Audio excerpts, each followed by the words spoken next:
What is the biggest Muslim country in the world? A country many thousands of kilometers from Mecca, Indonesia.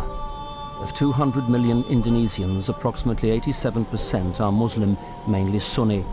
There are numerous other groups, a few with a vociferous fundamentalist bent, though a tolerant Islam based on Javan traditions dominates. A saying that has become widespread claims that Indonesia presents Islam's smiling face. Though the world's biggest Muslim country, Indonesia has not become an Islamic state. It remains an experiment of peaceful coexistence of various religions, reflected in the country's motto, unity in diversity. This is not, however, a laic country. Faith in God, reflected in the country's 6 official religions, Buddhism, Hinduism, Confucianism, Catholicism, Protestantism and Islam, is reflected in the nation's constitution. Christians from various denominations make up about 12% of Indonesia's population. 3%, 7 million Indonesians admit to being Catholic. The circumstances of Christians, however, vary considerably from region to region, depending on which of the 17,000 islands they inhabit.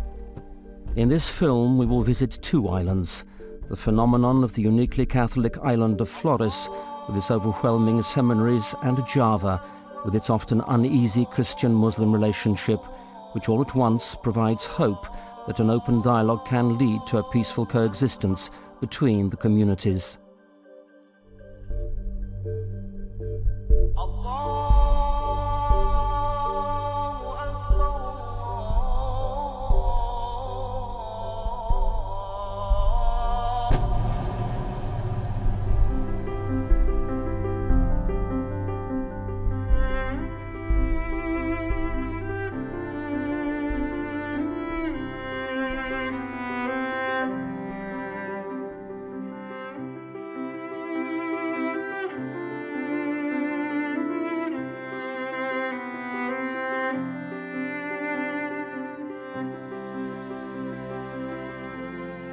Jadi bertumbuh dari hal yang sederhana. It all began with little things. For example, when I was little, I often saw a priest celebrating the Eucharist, which always aroused my curiosity. My motivation to become a priest slowly matured. I want to serve people, not without aim, but to bring them closer to God. In a world that is seemingly ever keener not to believe in God, that claims God to be dead or non-existent, I can at least tell people that God really does exist and that He continues to love them.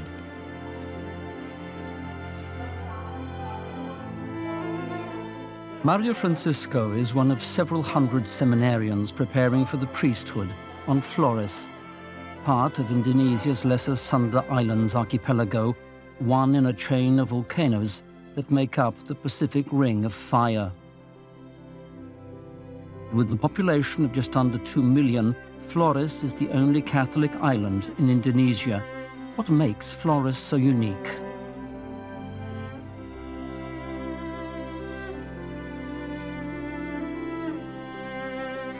Flores menjadi pulau Katolik karena In my view, Flores became a Catholic island because the first to come to this island were the Portuguese.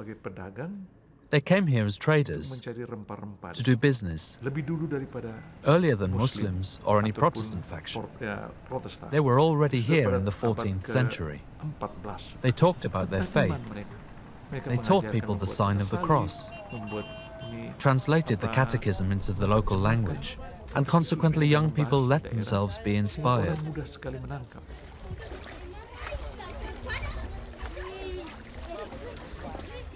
It is interesting when we see the church's rapid development on this island is interesting. It all began because our culture was and remains open to the teachings of Jesus Christ. In our culture, we believe in one God. His name is Mori Krain, which means Almighty God. Secondly, this came about thanks to the astuteness of the missionaries, because from the very beginning, though above all in the 19th century, the Society of the Divine Word Fathers educated the local inhabitants by setting up seminaries for boys and seminaries for priests. Thirdly, the missionaries did not begin their work with typically missionary undertakings, but with charitable deeds, education, schools, hospitals. And so the people of Flores realized that these were good people. Why were they so? Perhaps thanks to their faith. We also want to share their beliefs. Today, the Diocese of Ruteng, one of 4 on the island, runs over 50 male and female congregations alone. The witness to the faith of the priests and sisters that work here encourages others to choose the religious life. Father Richard has been a priest for 10 years. He works in one of the poor villages of the Manggarai region. The majority of his parishioners are farmers who grow rice on the terraced paddy fields, dependent on the seasonal rains. Whole families work in the fields. Not all the children attend school. What persuaded Father Richard to follow the voice of his calling?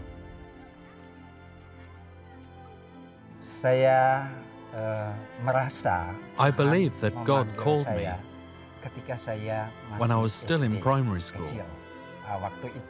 When I was still little. At that time, Joseph van Hoof, who came from Holland, became our parish priest.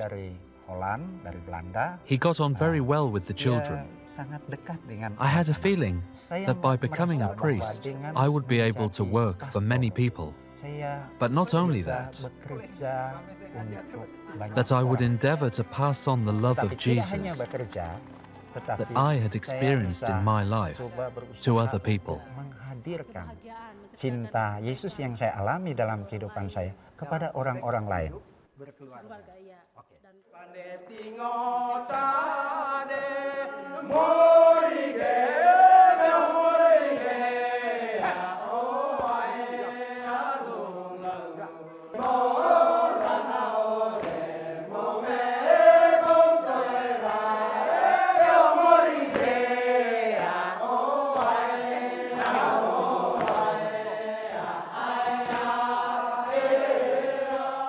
Untuk saya orang-orang muda, as far as I am concerned, young people can become whoever they want. Most important, that they should entrust their lives to God. Thank God, up to now, many people still continue to want to become priests and nuns. Pastor atau jadi suster.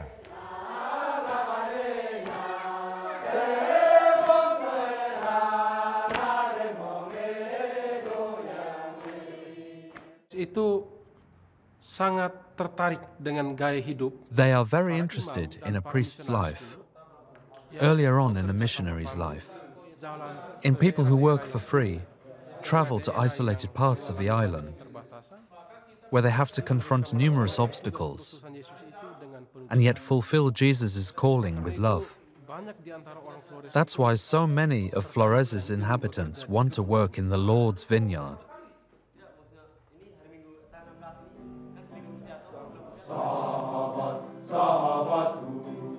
Father Yanto, a Carmelite, runs a propedeutic seminary. Boys unable to attend the minor seminary are prepared here to later pursue higher education studies. Students come here from Flores, as well as Timor, Java, Kalimantan and Papua. After a year's preparation, they can choose to go to a diocesan seminary or enter a monastic order. However, both seminary and seminarian suffers from the same malaise, an acute lack of funding.